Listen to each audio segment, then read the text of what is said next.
Morning class. बेटा आज हम पढ़ने वाले हैं ऑप्टिक्स, हमारी जो यूनिट 6 है और सबसे ज़्यादा मार्क्स की जो यूनिट आती है बोर्ड एग्जाम्स में, उसके बारे में हम बात करेंगे। ऑप्टिक्स होती क्या है? ऑप्टिक्स दरअसल फिजिक्स की वो ब्रांच होती है जिसमें हम ऑप्टिकल फिनोमिना के बारे में स्टडी करते हैं। कहने का मतलब है लाइट के नेचर, प्रोडक्शन और उसके प्रोपगेशन के बारे में स्टडी किया जाता है और ऑप्टिकल फिनोमिना के बारे में एक्सप्लेन करते हैं। तो एक लाइन में अगर हम सीधा सीधा कहें तो ऑप्टिक्स दरअसल फिजिक्स की वो ब्रांच होती है जिसमें हम डील करते हैं with the study of the optical phenomena like reflection, refraction, interference, polarisation, diffraction etcetera. ठीक है। ऑप्टिक्स को दो हिस्सों में बांटा गया। पहला हिस्सा था हमारे पास रे ऑप्टिक्स और दूसरा था हमारे पास वेव ऑप्टिक्स। रे ऑप्टिक्स को ज्योमेट्रिकल ऑप्टिक्स भी बोल देते हैं और वेव ऑप्टिक्स को फिजिकल ऑप्टिक्स भी बोल देते हैं, ये बात ध्यान रखना। तो रे ऑप्टिक्स होती क्या है? रे ऑप्टिक्स सबसे पहले एक्सप्लेन की थी किसने? न्यूटन ने। न्यूटन ने रेज और रेज रे के बारे में, या हम कहें, देखो 10th क्लास में आपको छोटी छोटी बातें बताई गई थी कि लाइट क्या होती है, रे ऑफ लाइट क्या होती है, और जिसके इसके बारे में रे ऑप्टिक्स के अंदर हमने बताया था कि लाइट है, अगर वो स्ट्रेट लाइन फॉलो करती है, स्ट्रेट पाथ फॉलो करती है, तो हम उसे बोल देते हैं रेज बोल देते हैं। और अगर हमारे पास एक होती है बीम ऑफ लाइट, जब हम कह देते हैं बंच ऑफ, जो एक बंच ऑफ रेज होगा उसको हम बीम ऑफ लाइट बोल देते हैं। तो इसके बारे में किसने एक्सप्लेन किया था? न्यूटन ने बेटा एक्सप्लेन किया था। ठीक है। अब यहाँ पर हम बात करते हैं कि भाई न्यूटन ने जब रे ऑप्टिक्स एक्सप्लेन की तो उसमें था क्या? रे ऑप्टिक्स में न्यूटन ने कहा कि लाइट है ना, वो एक स्ट्रेट पाथ फॉलो करती है और वो दरअसल पार्टिकल नेचर को एक्सप्लेन करती है। किसको एक्सप्लेन करती है बेटा? पार्टिकल नेचर को। और ये जो रे ऑप्टिक्स थी, it is based on the phenomena of rectilinear propagation of light. जैसा मैंने बताया, रेक्टिलिनियर का मतलब स्ट्रेट पाथ। ये किसने एक्सप्लेन की थी रे ऑप्टिक्स? ये एक्सप्लेन की थी बेटा न्यूटन ने। न्यूटन ने रे ऑप्टिक्स को एक्सप्लेन किया था और जिसमें उन्होंने ये कहा कि ये पार्टिकल नेचर एक्सप्लेन करेगी और लाइट दरअसल किस में प्रोपगेट करेगी बेटा? एक स्ट्रेट पाथ में, या हम कहें एक रेक्टिलिनियर प्रोपगेशन देगी लाइट। उसके बाद बेस्ड, और ये और कौन कौन से फिनोमेना हमें देखने को मिलते हैं लाइक रिफ्लेक्शन, रिफ्रैक्शन, ये सब हमें किसमें देखने को मिलते हैं? रे ऑप्टिक्स में। दूसरा जो पार्ट है इसका ऑप्टिक्स का, दूसरा पार्ट वो है वेव ऑप्टिक्स, जिसे फिजिकल ऑप्टिक्स भी कह देते हैं। ये दी थी हमारे एक साइंटिस्ट ने जिसको हम बोलते थे बेटा हाइजन। हाइजन नाम के एक साइंटिस्ट ने, जो एक डच साइंटिस्ट था, उसने एक्सप्लेन की थी वेव ऑप्टिक्स। और उसमें उन्होंने ये कहा कि जो लाइट ट्रेवल करती है वो वेव की फॉर्म में ट्रेवल करती है। किसकी फॉर्म में ट्रेवल करती है? वेव की फॉर्म में। और it is based on the phenomena of interference, polarisation and diffraction. These are also optical phenomena. जैसे रिफ्लेक्शन और रिफ्रैक्शन होते हैं, वैसे ही इंटरफेरेंस, पोलराइजेशन और डिफ्रैक्शन भी होते हैं। तो ये हमारे पास दो टाइप के क्लासिफिकेशन हैं ऑप्टिक्स के। और अब हम बात करेंगे लॉ ऑफ रिफ्लेक्शन की। नेक्स्ट टॉपिक है हमारे पास law of reflection. Law of reflection हमने 10th में पढ़ा है, लेकिन उससे पहले हम रिफ्लेक्शन के बारे में बात करेंगे। रिफ्लेक्शन क्या होता है? देखो, रिफ्लेक्शन दरअसल वो ऑप्टिकल फिनोमिना होता है जिसमें लाइट है वो किसी एक मीडियम के अंदर ट्रेवल करती है और वो लाइट किसी दूसरे मीडियम के अंदर किसी सरफेस पर गिरे and it bounce back in the first medium. तो उस फिनोमिना को हम क्या कह देते हैं? रिफ्लेक्शन। तो रिफ्लेक्शन क्या हुआ बेटा? It is an optical phenomena, it is an optical phenomena in which ray of light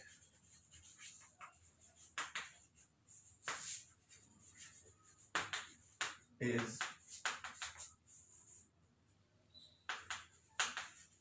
incident on a smooth, polished surface। Smooth polish surface पर कोई लाइट अगर आकर गिरती है एंड इट बाउंस बैक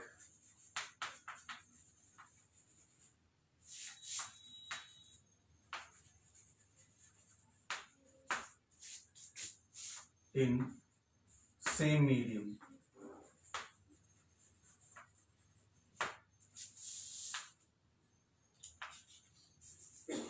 और वो किस में आ जाती है बेटा, वापस सेम मीडियम में अगर बाउंस बैक हो जाती है तो उस फिनोमिना को हम क्या कह देते हैं, रिफ्लेक्शन। या इसको अपग्रेड करके ये कहना चाहें भाई हमारे पास कोई एक मीडियम के अंदर कोई लाइट ट्रेवल, रे ऑफ लाइट है वो किसी एक मीडियम में ट्रेवल करती है और किसी दूसरे मीडियम के अंदर कोई सरफेस है उस पर आकर गिरती है, and it incident on that surface and bounce back in the first medium, so that kind of phenomena is known as reflection। और इसको मैंने सीधा सीधा लिख दिया है कि ये वो ऑप्टिकल फिनोमेना होता है जिसमें कोई भी रे ऑफ लाइट है वो ट्रैवल करती है और किसी स्मूथ पॉलिश सरफेस पर आकर गिरती है, and it bounce back in the same medium, जहाँ से वो लाइट आई थी उसी मीडियम में अगर बाउंस बैक कर जाती है तो इसका मतलब वो ऑप्टिकल फिनोमेना क्या कहलाएगा बेटा, रिफ्लेक्शन। एग्जाम्पल के तौर पर मैंने मान लिया कोई एक smooth polish surface like this, एक स्मूथ पॉलिश सरफेस मैंने ले लिया, रे ऑफ लाइट है वो इंसिडेंट हुई, and at the point of incident we draw a normal draw करेंगे, that will be the incident ray, it make an angle I, that is known as angle of incidence, know about, and it reflected back in the same medium, that is known as RR, reflected ray। ठीक है बेटा, that is incident ray, that is reflected ray, and that is angle R। R be the angle of reflection। ये हमने 10th class में पढ़ा है। और इसी डायग्राम के ऊपर बेस्ड हमने बताया था law of reflection. Law of reflection की दो स्टेटमेंट्स हैं जिन्हें फर्स्ट लॉ ऑफ रिफ्लेक्शन और सेकेंड लॉ ऑफ रिफ्लेक्शन भी बोल देते हैं। कई बुक्स में देखोगे तो तुम्हें मिलेगा कि भाई लॉ ऑफ रिफ्लेक्शन की पहली स्टेटमेंट को फर्स्ट लॉ ऑफ रिफ्लेक्शन बोल देते हैं, सेकंड स्टेटमेंट को सेकंड लॉ ऑफ रिफ्लेक्शन बोल देते हैं। पहली स्टेटमेंट क्या थी बेटा कि इंसिडेंट रे, रिफ्लेक्टेड रे, और जो नॉर्मल हमने ड्रॉ किया है दैट इज द नॉर्मल, ये नॉर्मल है बेटा हमारा, नॉर्मल जो मैंने इस सरफेस पर ड्रॉ किया है, and that is the point of incidence, ठीक है, लाई इन सेम प्लेन। और दूसरा पॉइंट है हमारे पास यहाँ पर कि भाई जो एंगल ऑफ इंसिडेंस है वो दरअसल एंगल ऑफ रिफ्लेक्शन के क्या होगा बेटा, बराबर। ये कहता है हमारा लॉ ऑफ रिफ्लेक्शन, ठीक है। और ध्यान दें इस बात पर, जब भी हम बात करते हैं कि भाई कोई रिफ्लेक्शन का फिनोमिना, अगर कहीं भी रिफ्लेक्शन का फिनोमिना ऑब्जर्व हुआ है तो हम ये कह देते हैं कि भाई इस रिफ्लेक्शन फिनोमिना के दौरान जब लाइट सेम मीडियम में बाउंस बैक कर जाती है तो हम ये कह देते हैं कि भाई वेलोसिटी, वेवलेंथ और फ्रीक्वेंसी, जो लाइट की, जो इंसिडेंट लाइट है और जो रिफ्लेक्टेड लाइट है उसकी जो वेवलेंथ है, फ्रीक्वेंसी है और वेलोसिटी है वो सेम रहेगी, बट जो इंटेंसिटी है लाइट की वो डिक्रीज हो जाएगी बेटा। ये आपने ध्यान रखना है कि भाई wavelength, frequency and velocity of light remain same, but intensity of light decrease। Light की इंटेंसिटी क्या हो जाएगी बेटा, इसकी डिक्रीज। ये आपने ध्यान रखना है, ठीक है। नेक्स्ट है बेटा हमारे पास ऑप्टिक्स के अंदर रे ऑप्टिक्स की हम बात कर रहे हैं। रे ऑप्टिक्स में सबसे पहले आते हैं मिरर्स। मिरर क्या होते हैं, स्मूथ पॉलिश सरफेस होते हैं जिनके ऊपर लाइट गिरती है और वो रिफ्लेक्ट बैक कर जाती है with in the same medium.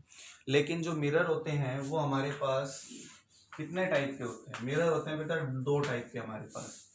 एक होता है हमारे पास प्लेन मिरर और एक होते हैं स्फीरिकल मिरर। एक होता है प्लेन मिरर और एक होता है स्फीरिकल मिरर। फिर स्फीरिकल मिरर को दो हिस्सों में बांट दिया जाता है जो हमने 10th क्लास में पढ़े हैं, that is concave mirror and convex mirror.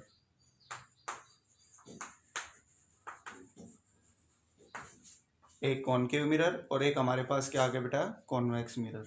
तो सबसे पहले हम बात करेंगे प्लेन मिरर की, और प्लेन मिरर के हमारे पास कुछ प्रॉपर्टीज हैं जिनके ऊपर एग्जाम्स में कुछ क्वेश्चंस आते हैं बेटा। देखो, सबसे पहले प्लेन मिरर को डिस्कस करने के बाद ही मैं कनकेव और कन्वेक्स मिरर पर जाऊंगा, और जब हम इनके रे डायग्राम्स जो हमने 10th क्लास में पढ़े थे उनको हम पढ़ेंगे। मिरर फार्मूला के बारे में बात करेंगे, उनके मैग्निफिकेशन के बारे में बात करेंगे जो हमने 10th में पढ़े थे, लेकिन इस बार हमारे पास इनके प्रूफ है बेटा।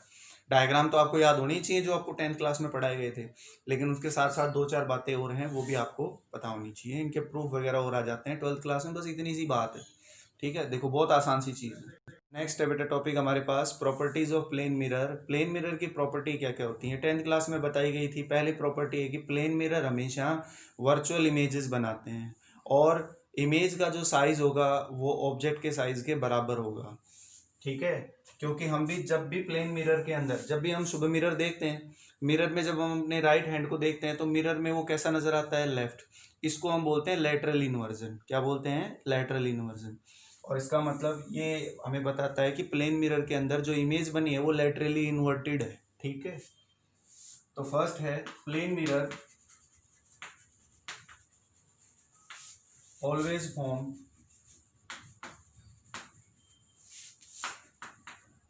virtual image and size of image is same as size of object। Object के साइज का सेम होगा। देखो बेटा, एक तो इमेजेस के बारे में दो बातें अपने दिमाग में बिठा लो कि रियल इमेज कब बनेगी और वर्चुअल इमेज कब बनेगी। जब भी लाइट रिफ्लेक्ट होने के बाद एक्चुअली में किसी पॉइंट पर मिलती है तो वहां तो रियल इमेज बनती है, और जब लाइट हमें एक्चुअली में किसी एक पॉइंट पर मिलने के बजाय एपरेंटली अगर हमें किसी पॉइंट पर मिलती हुई नजर आए, it appears to meet at that point after reflection, तो वहां पर हमें वर्चुअल इमेज बनेगी। एग्जाम्पल देखो, जैसे मान लो कि मेरे पास ये है कोई एक प्लेन मिरर, और इस प्लेन मिरर के सामने मैंने एक ऑब्जेक्ट रख दिया, that is the real object. कैसा ऑब्जेक्ट है ये, रियल ऑब्जेक्ट है। ठीक है, इस रियल ऑब्जेक्ट से कोई रे ऑफ लाइट निकली लाइक दिस, ये निकल गई रे of light, and it get reflected, और ये रिफ्लेक्ट भी हो गई सेम मीडियम में। दिख रहा है सभी को, लाइट आई एंड रिफ्लेक्ट हो गई। तो ये जो दोनों रे ऑफ लाइट हैं, मान लो मैं यहाँ से देख रहा हूँ, यहाँ से अगर मैं देख रहा हूँ तो ये रे ऑफ लाइट मुझे कहाँ से आती हुई नजर आ रही है, पीछे से आती हुई नजर आ रही है लाइक दिस। ये भी मुझे कहाँ से आती हुई नजर आएगी, पीछे से, अगर मैं यहाँ से देख रहा हूँ तो। ठीक है, तो दोनों के दोनों ये रे ऑफ लाइट, ये कौन सी रे ऑफ लाइट है, ये दोनों है रिफ्लेक्टेड, और ये दोनों कौन सी हैं, इंसिडेंट। तो जिस पॉइंट पर ये हमें मिली है, या सॉरी जिस पॉइंट से ये रे ऑफ लाइट हमें आती हुई, it appears to come from that point, and that point is give the image. और ये इमेज कैसी है बेटा, वर्चुअल, क्योंकि यहां से रे ऑफ लाइट हमें it appears to come out, it appears to come out. तो यहां से अगर हमें ये अपीयर हो रही है ना कि भाई यहां से रे ऑफ लाइट आ रही है, it appears to come out, तो इसका मतलब यहाँ पर इमेज कैसी है बेटा, ये वर्चुअल इमेज। कैसी इमेज है, वर्चुअल।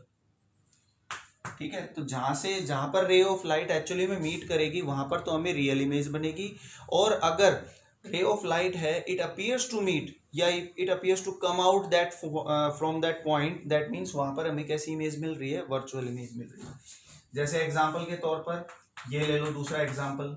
इस केस के अंदर मान लो कि रे ऑफ लाइट बाहर से आ रही है, ये है इस बार इंसिडेंट रे, मैंने इसको रिवर्स कर दिया तो भाई रे ऑफ लाइट है वो इस पर गिरी और रिफ्लेक्ट होकर कहाँ मिलेंगी बेटा हमें, यहाँ पर।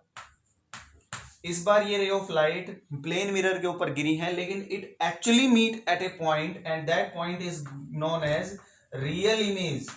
ये रियल इमेज देगा बेटा, ये पॉइंट हमें, ये मान लो कोई पी पॉइंट है जहां पर हमें क्या मिल रही है, रियल इमेजेस मिल रही हैं। लेकिन ये दोनों रे ऑफ लाइट जिस पॉइंट से आ रही है, मान लो ये दोनों रे ऑफ लाइट है, कहां से आती हुई नजर आएंगी हमें,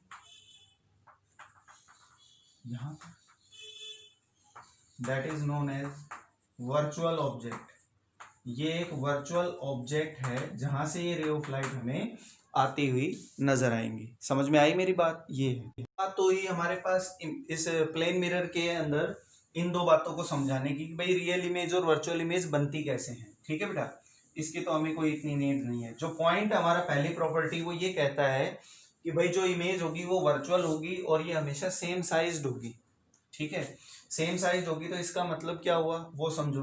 मान लो कि मेरे पास एक प्लेन मिरर है और इस प्लेन मिरर के ऊपर कोई भी एक रे ऑफ लाइट है वो इंसिडेंट हुई लाइक दिस, डायग्राम आपने सभी के बनाने हैं साथ साथ। ये प्लेन मिरर, इस प्लेन मिरर के ऊपर कोई रे ऑफ लाइट इंसिडेंट हुई है, ये मान लो यहाँ पर कोई ऑब्जेक्ट है, दैट इज द ऑब्जेक्ट, और ये इंसिडेंट रे है, और जैसे ये इस पॉइंट ऑफ इंसिडेंस पर गिरेगी that will B form an angle of inclination. ठीक है, नॉर्मल के साथ एंगल ऑफ इंक्लिनेशन इंसिडेंस बना रहा है बेटा, आई हमारे पास एंगल ऑफ इंसिडेंस है, and it reflected back in the same medium, that is the image. यहाँ पर ये रिफ्लेक्टेड रे हो गई, ये रिफ्लेक्टेड रे मान लो ऑब्जर्वर की आईज पर आकर गिर रही है, ठीक है, और plane mirror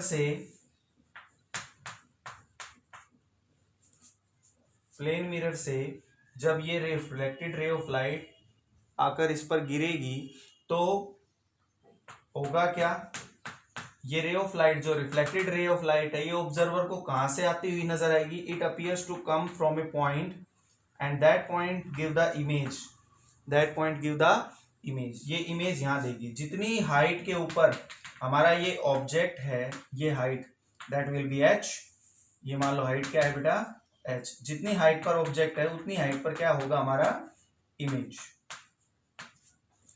That is known as the size of the object is known as is same as the size of image। और इमेज कैसी आई है बेटा नेचर में वर्चुअल, क्योंकि जो रे ऑफ लाइट ऑब्जर्वर की आंखों तक आ रही है it appears to come from the point I and the point I give the virtual image. तो ये हमारी पहली प्रॉपर्टी का डायग्राम है। अब देखो इसकी दूसरी प्रॉपर्टी, दूसरी प्रॉपर्टी ये कहती है कि भाई कोई भी रे ऑफ लाइट जो इंसिडेंट हुई है किसी भी एक प्लेन मिरर के ऊपर लाइक दिस, और ये रिफ्लेक्ट हो गई, ये नॉर्मल हो गया, that will be angle I, that will be angle R, ये इंसिडेंट रे और ये रिफ्लेक्टेड रे। ठीक है भाई, तो मुझे ये जानना है कि ये रे ऑफ लाइट है ना अपने ओरिजिनल पाथ से कितना बेंड हो गई, मतलब मुझे निकालना है एंगल ऑफ डेविएशन। क्या निकालना है बेटा, एंगल ऑफ डेविएशन, कि भाई ये अपने पाथ से कितना डेविएट हो गई। ठीक है, और ये एंगल ऑफ डेविएशन है वो कितना होगा इस केस के अंदर। तो देखो जब भी कोई रे ऑफ लाइट इंसिडेंट होगी, अब ये रिफ्लेक्ट इधर हो गई, अगर नहीं होती रिफ्लेक्ट तो कहाँ जाती बेटा, लाइक दिस, इस तरह से जाती। ठीक है, मान लो ये पॉइंट ए है, दैट इज पॉइंट, ये बी हो गया, दैट इज पॉइंट पी, तो ए पी तो हो गई इंसिडेंट, ये P is the angle of incidence, sorry this point is known as angle of incidence, point of incidence हो गया। एपी है वो हमारे पास इंसिडेंट रे हो गई, पीबी है वो रिफ्लेक्टेड रे हो गई, तो और that is the PC, PC हमारे पास क्या है, ये है एक्चुअल पाथ इस इंसिडेंट रे का। तो भाई हम जानते हैं कि आई और आर आपस में बराबर होते हैं, आई और आर आपस में क्या होंगे बेटा, बराबर, एंड दैट इज मुझे ये निकालना है कि भाई ये अपने ओरिजिनल पाथ से कितना डेविएट हो गई, that is the angle of deviation, ये मुझे निकालना है। तो एंगल ऑफ डेविएशन हम कैसे निकालेंगे इस केस के अंदर, देखो अब भाई आई और आर तो आपस में बराबर हैं, और ए और सी के बीच में कितना डिग्री का एंगल है, 180, तो हम लिख सकते हैं कि डेल्टा है वो किसके बराबर होगा, देखो टोटल एंगल है वो 180 है, और delta plus I plus R ये सब किसके बराबर है, delta plus I plus R is equal to 180 degree. मुझे तो डेल्टा चाहिए और आई और आर आपस में बराबर हैं, तो मैं या तो इसको ये लिख दूं बेटा 180 डिग्री माइनस 2i या 180 डिग्री माइनस 2r, क्योंकि आई और आर आपस में क्या है, बराबर। तो इस केस में जो एंगल ऑफ डेविएशन हो गया हमारे पास वो कितना हो गया, 180 माइनस 2i। अगली प्रॉपर्टी देखो, और वैसे इसमें भी बहुत सारे क्वेश्चन बन जाते हैं, जैसे कि अगर कोई दो प्लेन मिरर, ये अगली प्रॉपर्टी है थर्ड, कि अगर कोई दो प्लेन मिरर, या इसी में समझ लो इस तरह से इंक्लाइन है बेटा, two plane mirror are incline by an angle theta, इसी में मान लो थर्ड प्रॉपर्टी नहीं है, ये दो प्लेन मिरर हैं अगर वो किसी एंगल से इंक्लाइन है एंड ए रे of light is incident like this, it get reflected and again reflected, ये हमारे पास कोई इंसिडेंट रे है और ये है हमारे पास रिफ्लेक्टेड रे, दिख रहा है। कोई दो प्लेन मिरर हैं वो एक दूसरे के साथ किसी एंगल थीटा से इंक्लाइन है और इंसिडेंट रे है वो आकर गिरती है बेटा किसी एक मिरर के ऊपर, ठीक है, एंड इट गेट रिफ्लेक्टेड। तो जो इंसिडेंट रे और रिफ्लेक्टेड रे के बीच में एंगल ऑफ डेविएशन होगा डेल्टा, वो दरअसल किसके बराबर होगा, that is equal to delta is equal to 360 minus 2 theta. ये भी आपने ध्यान रखना है बेटा, 360 माइनस 2 थीटा। ये कई बार कंपटीशन एग्जाम में आया हुआ है, इसलिए मैंने सीधा एक हार्ड एंड फास्ट रूल आपको बता दिया है कि अगर कोई दो प्लेन मिरर किसी एंगल थीटा से इंक्लाइन हो तो इंसिडेंट रे और रिफ्लेक्टेड रे के बीच में जो एंगल ऑफ डेविएशन होगा वो किसके बराबर होगा, 360 माइनस 2 थीटा के बराबर। इसके बाद इसकी तीसरी प्रॉपर्टी ये कहती है कि अगर कोई दो प्लेन मिरर एक दूसरे के परपेंडिकुलर होते हैं, क्या होते हैं, परपेंडिकुलर। थर्ड प्रॉपर्टी क्या है बेटा, if two plane mirror are perpendicular to each other, दो प्लेन मिरर हैं अगर वो एक दूसरे के परपेंडिकुलर होते हैं तो जो इंसिडेंट रे होती है बेटा और जो रिफ्लेक्टेड रे होती है, इंसिडेंट रे और reflected ray, that is the incident ray and that is reflected ray, also known as transmitted ray या इमर्जेंट रे भी बोल सकते हैं इसको। तो ट्रांसमिटेड रे या इमर्जेंट रे जो होगी हमारे पास, उसके बीच में और इंसिडेंट जो रे है वो दोनों एक दूसरे के एंटी पैरेलल होंगी। क्या होंगी, एंटी पैरेलल। ये बात आपने ध्यान रखनी है, ये भी इसकी प्रॉपर्टी है। चौथी जो इसकी प्रॉपर्टी है वो ये कहती है कि जब भी कोई एक प्लेन मिरर है हमारे पास, चौथी प्रॉपर्टी में हम बात करते हैं कि भाई कोई भी एक प्लेन मिरर है, उस पर कोई रे ऑफ लाइट अगर नॉर्मली इंसिडेंट होती है लाइक दिस, ये हमारे पास एक प्लेन मिरर है और इस प्लेन मिरर पर कोई एक रे ऑफ लाइट अगर इंसिडेंट हुई है परपेंडिकुलरली, तो वो रे ऑफ लाइट अपने ही पाथ को क्या कर लेगी बेटा, रिट्रेस कर लेगी। ठीक है, और ये हमारे पास पांचवी प्रॉपर्टी है। तो या हम कहें कि कोई भी एक रे ऑफ लाइट है वो अगर किसी प्लेन मिरर पर परपेंडिकुलरली गिरती है तो इट बाउंस बैक, या हम कहें it retrace it's on path, ये अपने पाथ को रिट्रेस करती है।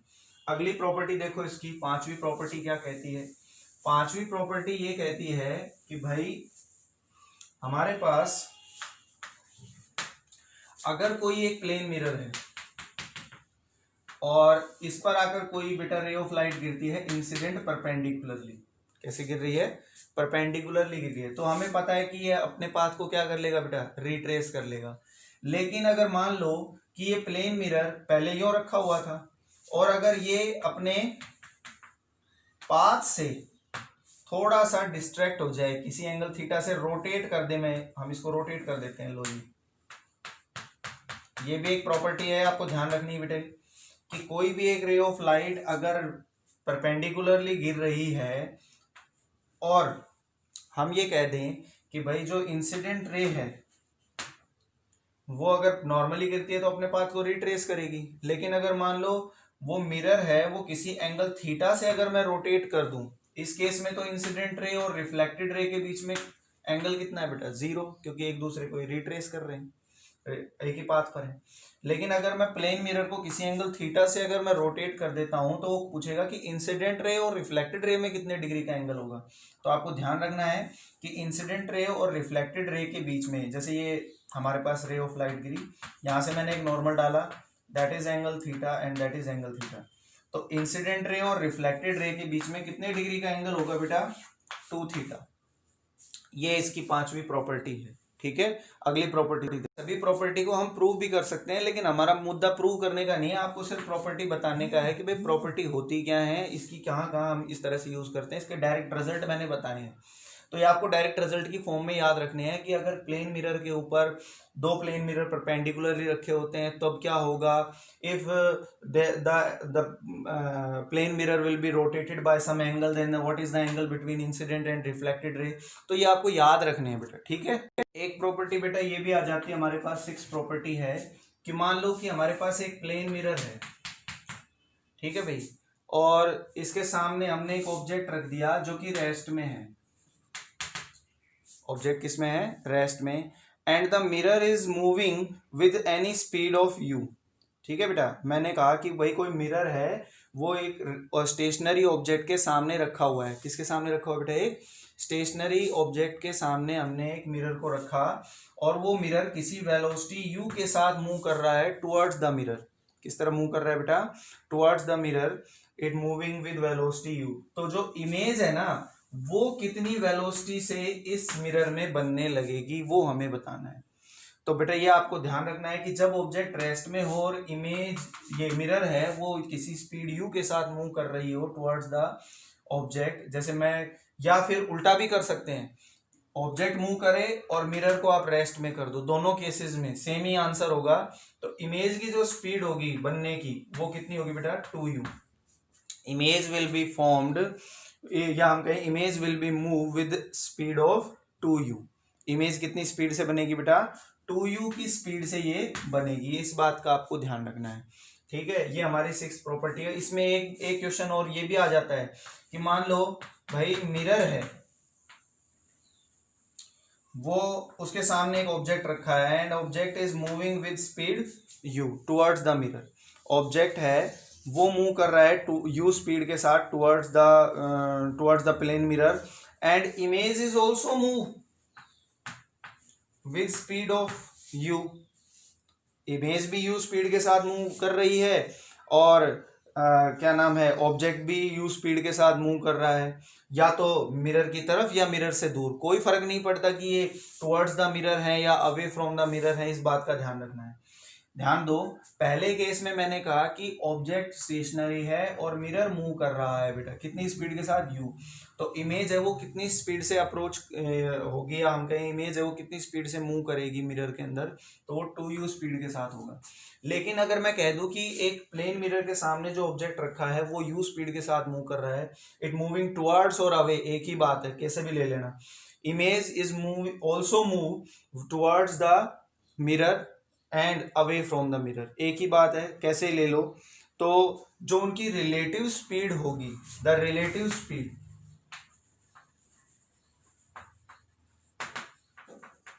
the relative speed of image, the relative speed of image with respect to object is 2u।